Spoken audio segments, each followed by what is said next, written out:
गोपियों के साथ कृष्ण भगवान नाच रहे थे। गोपियों को नाचते नाचते अभिमान हो गया।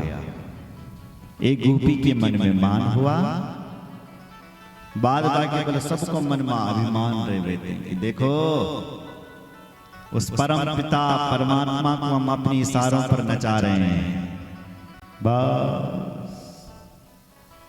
जैसे अभिमान हुआ, भगवान इन गोपियों के बीचों बीच से अंतर्धान हो गए। बोलो भक्त वत्सल भगवान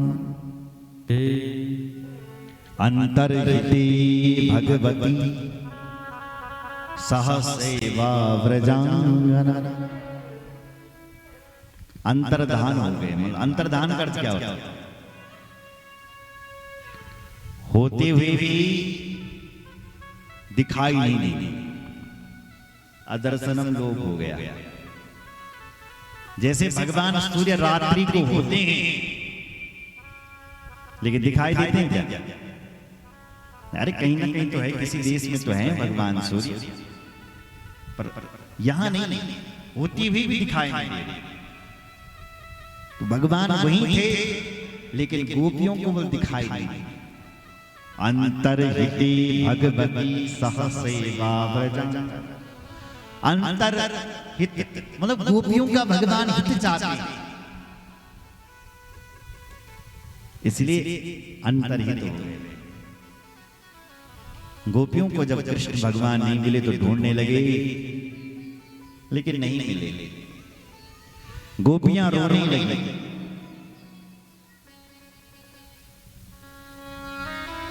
बहुत रोती है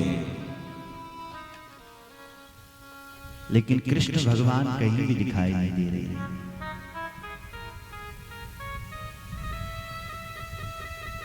पृथ्वी को पूछती है, हे पृथ्वी तू इतनी प्यारी क्यों है? तेरे ऊपर जो ये हरियाली जम रखी है, लगता है तूने भगवान का स्पर्श किया है। पृथ्वी ने भी नहीं बताया। तुलसी के पौधे के पास गई, तुलसी से पूछा, तुलसी तू बता कहां है कृष्ण? तेरी तो शोभा ही गोविंद के चरणों में होती है। तुना विष्णुना लसत शोभते। तुलसी की तो शोभा ही भगवान विष्णु के चरणों। भगवान तो तुलसी के बिना आप भोजन भी नहीं करते हैं। इसलिए तुलसी तू बता। तुलसी बल सभी देवताओं को प्रिय है। सर्वदेव प्रिय विष्णु सेव विशेषता। भगवान को तुलसी विशेष प्रिय है। लेकिन सुनो जरा, त्यक्त्वा गणेशं सर्वेशं। गणेश जी को तुलसी नहीं चढ़ाना चाहिए। गणेश को आप तुलसी चढ़ाते हैं तो गणेश देवता भगवान रुष्ट हो जाते हैं, क्योंकि गणेश जी तुलसी से नफरत करते हैं। गणेश जी को वो दुर्वा चेंदू को चढ़ाना के चेंदू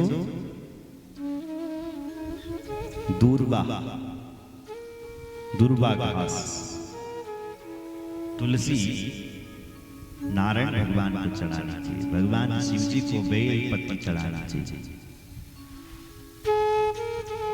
पूछ रहे हैं लेकिन कोई पता नहीं। तब रास लीला करने लगे।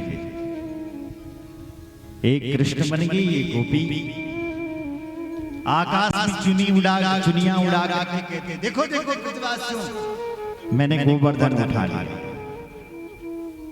एक कहती है ब्रजवासियों घबराओ, मैंने पूतना को मार दिया। ऐसे लीला करने लगे। जो विरही होता है उसको पता नहीं होता कि मैं किससे बात कर रहा हूं। को जड़ को चेतन कछु न जाने विरही। जो विरही आदमी होता है, जो प्रेमी आदमी होता है, वो किसी से भी बात कर सकता है। साहब राम जी जब सीता जी के प्रेम में सीता देवी को जब रावण चुरा करके ले गया तो राम जी भी तो पत्तों से पूछने लगे ना साहब। राम जी भी तो लताओं से पूछने लगे, जंगल के पशुओं से पूछने, हे खगमृग हे मधुश्रेणी आप बताओ ना, तुमने सीता जी को देखा? ऐसी ही ये गोपियां सबसे पूछ रही है, जो गोपी भगवान के साथ चल रही है, वो गोपी कोई और नहीं है, वो साक्षात राधा जी। नाम इसलिए नहीं कह रहे हैं क्योंकि सुखदेव जी की गुरु जी है वो राधा जी, और गुरु का नाम नहीं लेना चाहिए, इसलिए सुखदेव जी पूरी भागवत में राधा का नाम नहीं लेते हैं।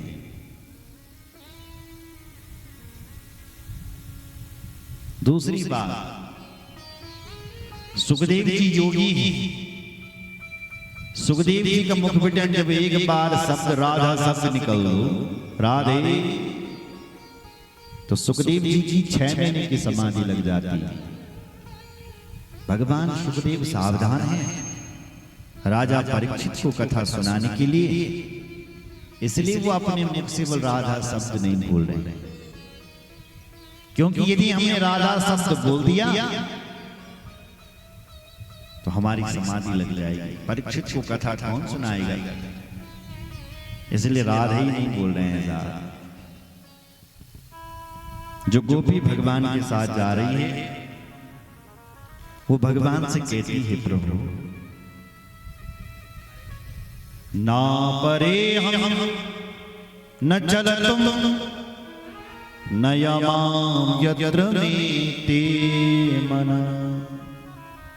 हे प्रभु, आप कितने दौड़ रहे हैं, मुझसे नहीं दौड़ा जाता है, मुझसे नहीं चला जाता, चले तुम नहीं, मुझसे नहीं चला जा रहा है।